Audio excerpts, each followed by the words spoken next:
Hello and welcome to The Hardest Part, the show that unravels the stories behind the most challenging songs ever written. I'm Kieron Banerji, and on this episode I'm joined by Harry and Tim from Adult Jazz. Now, we recorded this conversation in the studio where they played a special session for us and opened up about the creative journey behind Earth of Worms, a track from their record So Sorry, So Slow. This song had a long and complex evolution. For years, it existed in a completely different form, structured, intricate, and precisely arranged. But as they worked on the album, the band made a bold decision. They stripped it back, pulled it apart, and pushed it back toward something raw, loose, and spontaneous. It was a risk, stepping away from technical precision and leaning into the imperfections of playing live in a room together. But that process of unlearning did become essential to the track's identity. Now, lyrically, Earth of Worms digs into something even deeper. It's a song shaped by fear and frustration, about power, imbalance, and inevitability. The themes of loss and decay and anxiety run through it, but so does the energy of defiance. It was also a moment for the band to let go, to stop polishing and intellectualizing and instead lean into something messy, childlike, and instinctive. It's a song that changed form more than once, but in the end, Earth of Worms became a turning point, one of the quickest songs they ever recorded after being one of the hardest to pin down. Stay tuned to hear their live performance at the end of this episode, but before that, here's my conversation with Adult Jazz. The song we're bringing is called Earth of Worms, which is kind of buried in the middle of our new record, So Sorry, So Slow. Why is it the hardest part? I mean, it's a song that for a long time was completely different in its format to what you hear on the record.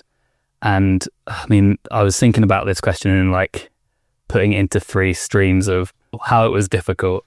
There's a kind of technical aspect, which kind of we can get into maybe. There was a compositional aspect, which is more just about like the bravery to change something that has been in a different format for years, literally years. And then just the thematic stuff and what kind of was difficult about kind of mining and where the lyrics kind of pushed for me, writing the lyrics. It required a little bit more sensitivity and self-observation than maybe it had been in the mix before then. So there's a little bit more kind of digging a little bit deeper to get it, I think.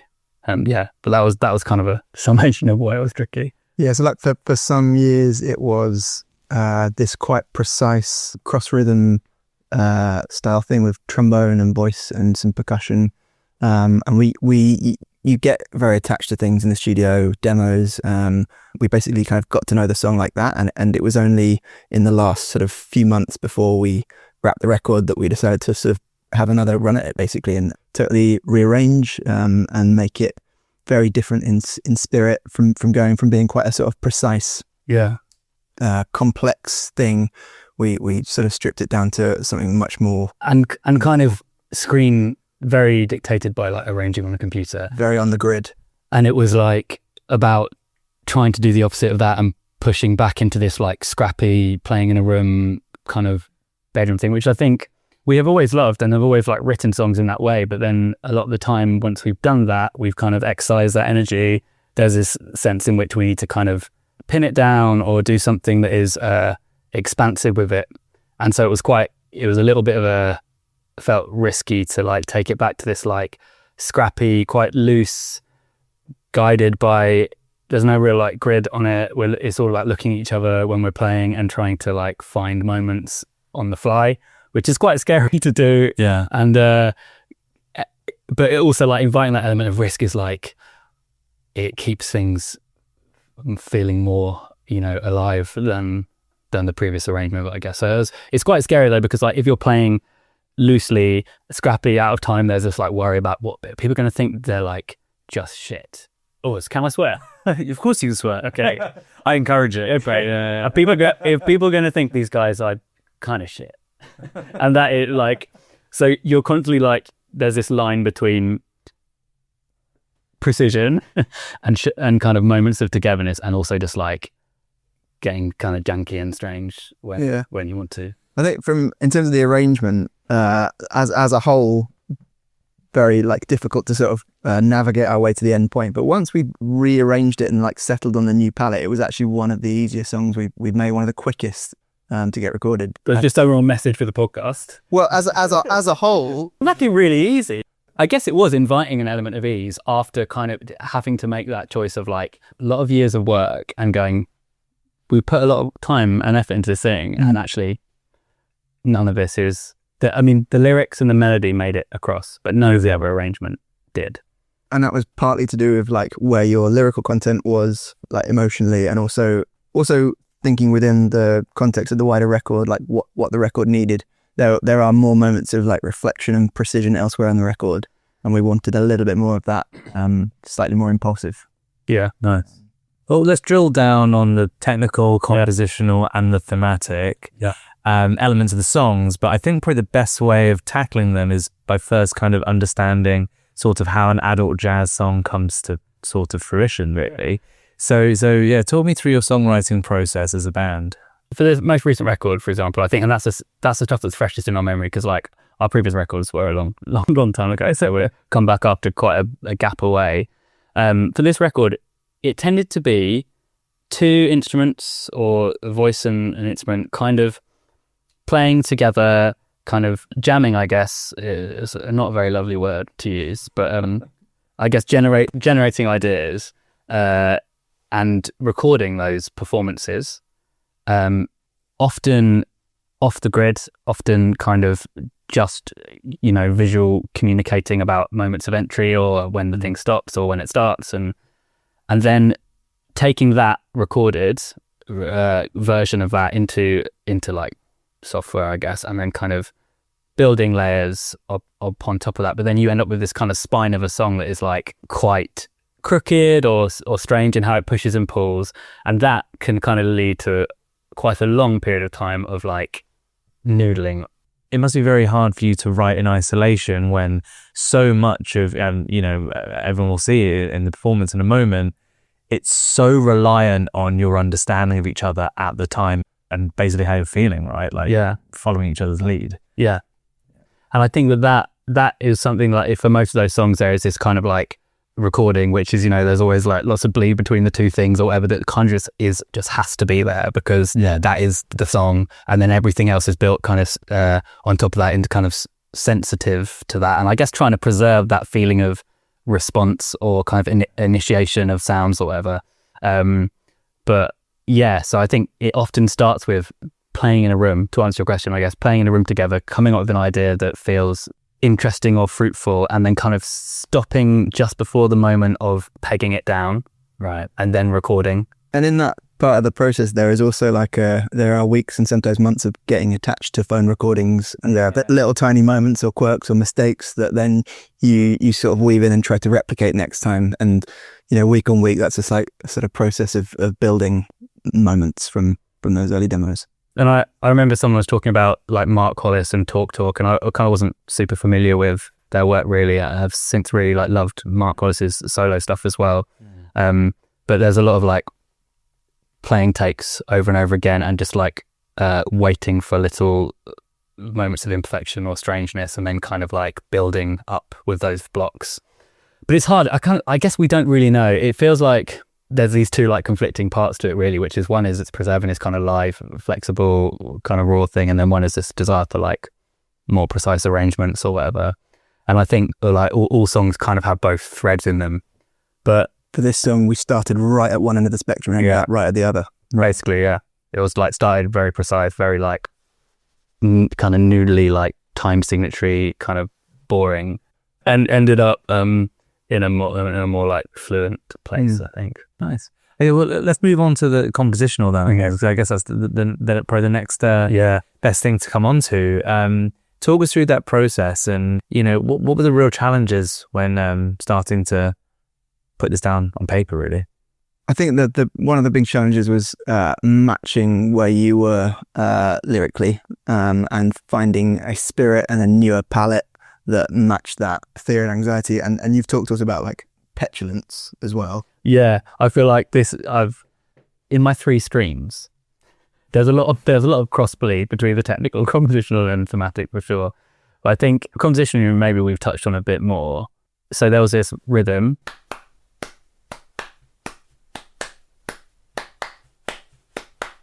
Which is like quite a classic like minimalist kind of bass shifty rhythm thing. It sounded really lovely layering up guitar, trombone, voice and percussion.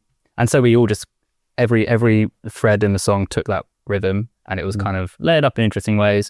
Towards the end, it produced this like really like quite wild electronic beat with it. And so I think that was like the first impulse towards like this kind of more wild, and like previously then it had been quite like restrained and clipped in its like manner, I guess. And so the pleasure in that song initially, which we, you know, became incredibly attached to, was all these like tiny moments of like things aligning or falling out of time and all of that kind of stuff. But in terms of, yeah, it's interesting like thinking aloud there. I do think that the moment we realized it needed to kind of fall apart a bit more than it had was Tom created this like kind of slightly distorted like flailing electronic beat thing that like it presented this thing like, hey, this is in here, and we were like, but it kind of, we spent ages, I spent ages like trying to like match it to the first part of the song. And I think in previous times we've kind of found ways to like meld disparate parts, but this was a time when maybe there was like kind of alluding to that thematic thing, maybe there felt like a bit more kind of anger and fear in the songwriting process, which drew me and drew us to that like wilder character. And then it just felt like this stuff before is too polite and precise and choreographed. And choreographed is a really good word. It felt like really organized. And I think that was a seed that said like, okay, what if we took this back to like how when because we've been like writing music together for over a decade, like longer than that. And when we first started playing As You Do, it's kind of a lot of in a room, guitar, drums, that kind of thing. And it was nice to kind of revisit that initial kind of sparky feeling when before the strictures of like software or perception, what you think you should put forward and go back to like that basic thing. The thing that really comes over in the track, you know, the first time I heard it, it was like, it took me by surprise. You know, like there was nothing expected about where the next place to come from was. Yeah. I think that's, You can certainly tell that when you listen to it. That's good to hear. Yeah, because I think we like buried it in the middle of this record. Like it initially came from one really long piece of music, which was then segmented into 3 songs on the record: Dusk Song, Earth of Worms, and No Sentry following it. And it came out of this like very long jam with like trombone. I've used that word again. What can I say? Generative session. I actually prefer jamming to generative session. Yeah, so right, yeah. Going right, okay. We were playing around with some like really long trombone drones, which kind of came into Dusk Song, and then the idea of that melody in this song came from Dusk Song, and then kind of handed over with like these trombone and guitar moments into No Sentry. And so as a composition, it was this really like big offering. It was probably a bit intense, like probably like 15 minutes of music, maybe more. And so it was about kind of like something to break up that slightly like more austere or serious trombone drone energy with a more like I guess flippant sounding thing maybe in the middle of it, because it like comes quite in the middle of the record, and the record is called So Sorry So Slow. There's a lot of like slowness and drone in there, which I mean reflects what we wanted to make, and we love that kind of music, but there was just this kind of needed a bit of a palate cleanser maybe in the middle, you know. Yeah. So if we move on to the more sort of thematic elements of the song now, and some of the challenges that arose there when developing the idea, I guess maybe let's sort of go to the origin of the song. You know, where did the idea? The record kind of started out as being about unsustainable relationships between people, difficult, like kind of classic fodder for songwriting. And then kind of around 2018, the IPCC report came out on the International Panel on Climate Change, and it was that like terrifying reading. And subsequent reports are equally terrifying, and nothing has changed. And I started writing these songs just about people, about relationships, and nearly everything seemed to have some kind of like connotation or conflation with our relationship with the earth, and how we are positioned as a species and imbalance and extraction and all of these kinds of like knotty themes. And it felt like I was writing about two things at once, and they kept kind of, I thought I was writing about people and it was about the earth, or I thought I was writing about the earth and it was about people. And they kind of conflated a lot. And I think there was like two strands which reflect my way of thinking about it. One of which is this kind of like slightly zoomed out, kind of intellectualized way of approaching a topic or problem, and you know, reading cool writing about it or whatever, like trendy writers and stuff that is like, you know, really interesting. And I like, so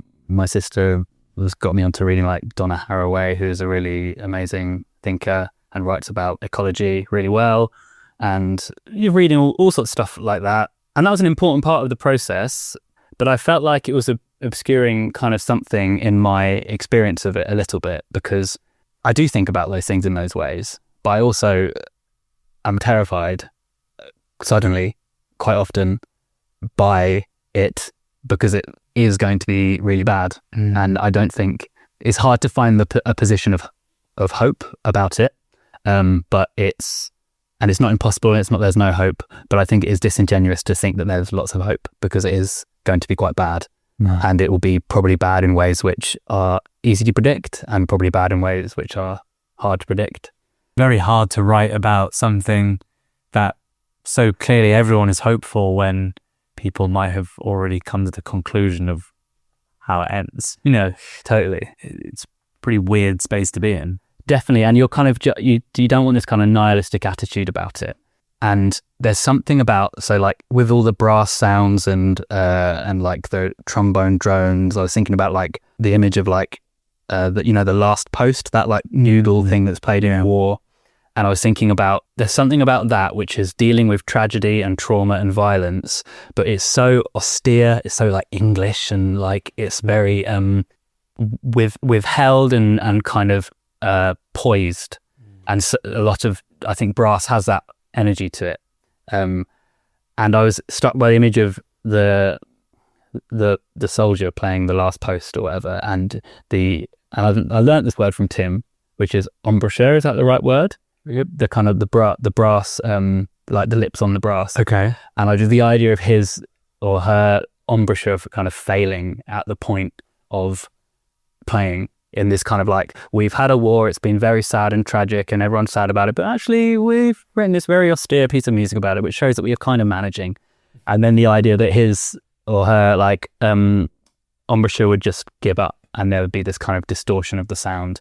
And that kind of image made me realize in this record I needed to reflect panic in a way that was not very poised, was quite like vulnerable and scary and like embarrassing. Like this song is a petulant strop about not wanting this to happen, not wanting the ecosphere to degrade, not wanting, like the title itself comes from not wanting the only like living things that can withstand the planet's pH balance or temperature to be these like boring little worms or whatever. And I think I kind of had to lean back into, as a child, like loving animals. I'm a primary school teacher as well. The children I teach, you know, there's a very natural and across the board real interest in creatures that they have, and I don't think they see themselves as particularly distinct from them, in a way that when you are socialized, you end up seeing yourself as quite a special species, like one that is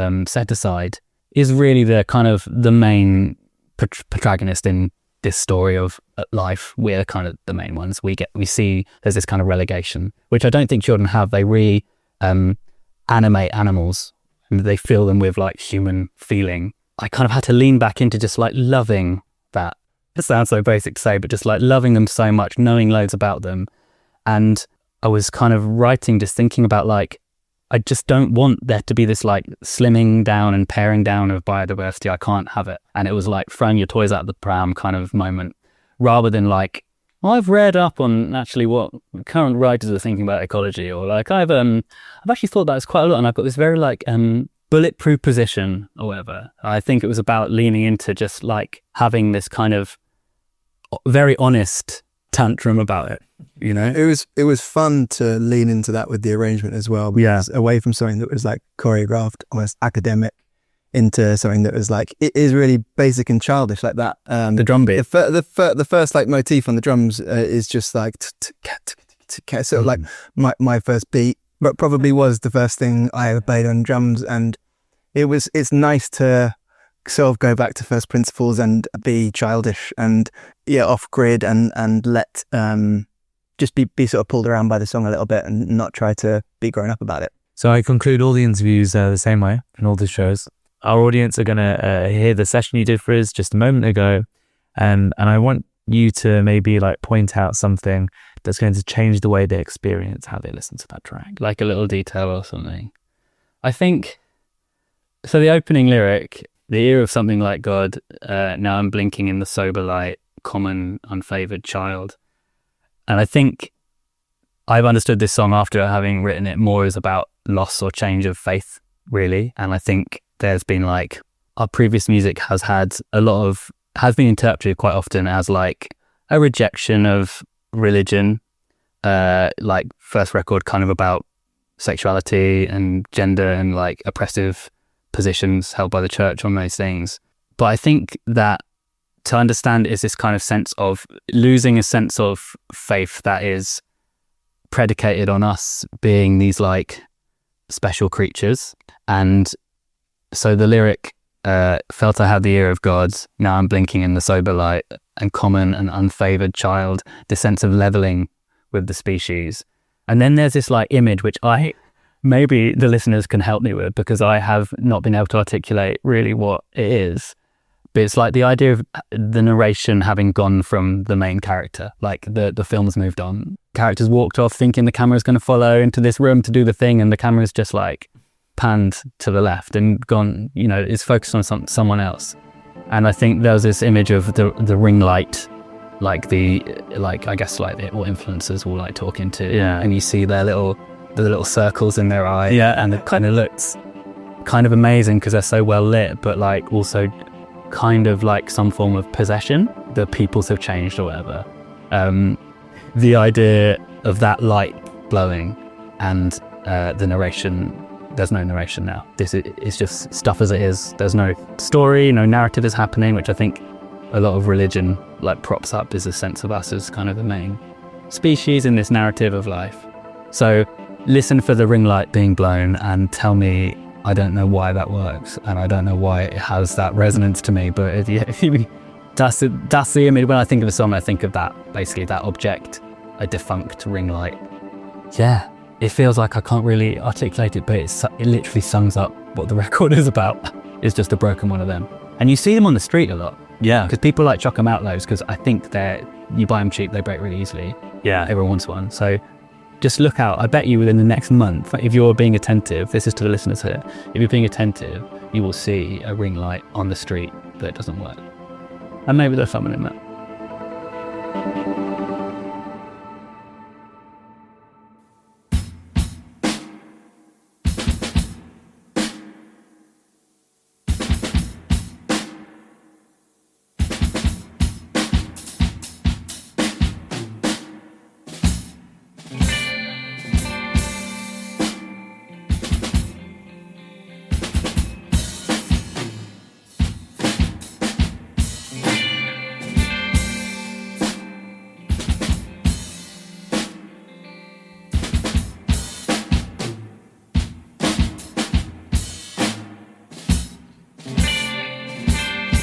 I had the ear of it, ear of something like God. Now I'm blinking in the sober light, common unfavored child of a love forever one.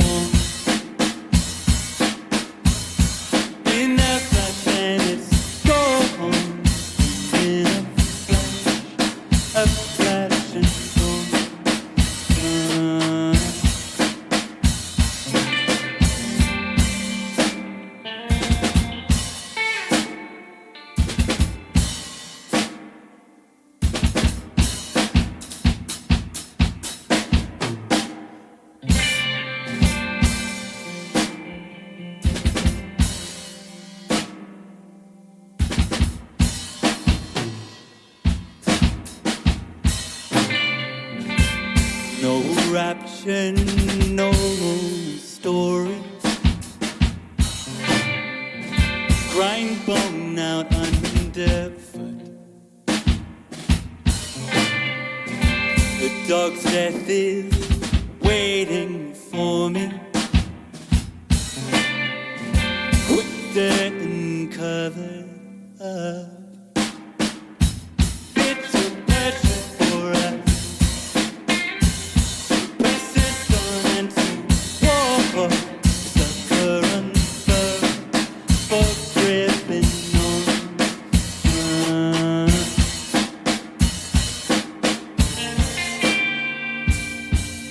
Your love once so ordinary. Is it a new claw, luxury?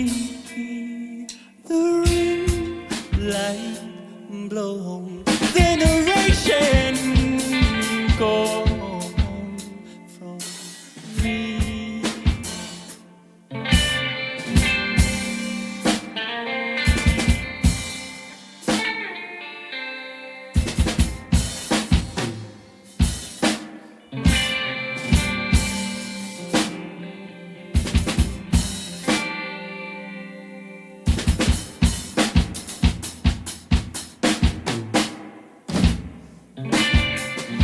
In the flashing gold, no force fit.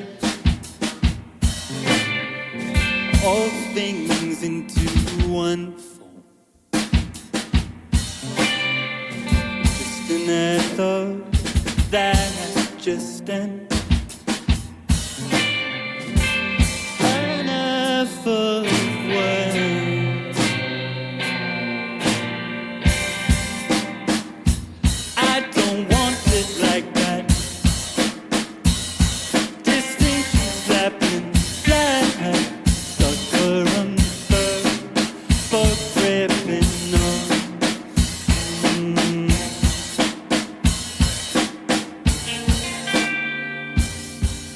Your love once so ordinary. Is it a new claw, a luxury? The ring light blown generation gone from me.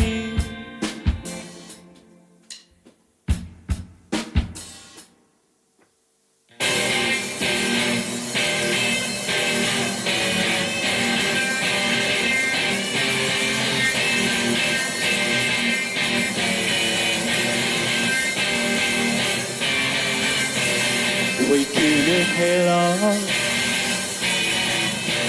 in the early light.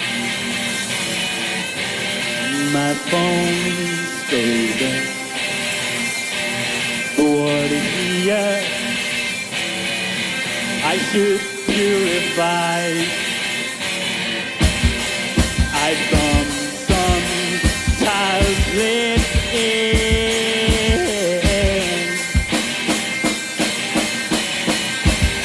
For the blisters from the fences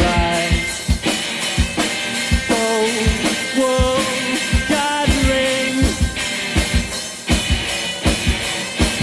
and fill my boots.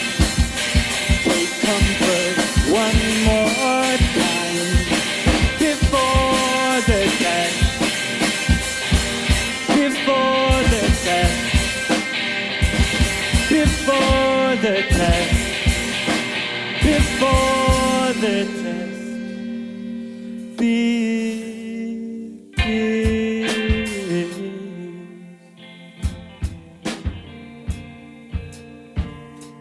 If it do claw a luxury, the ring light blown generation gone from.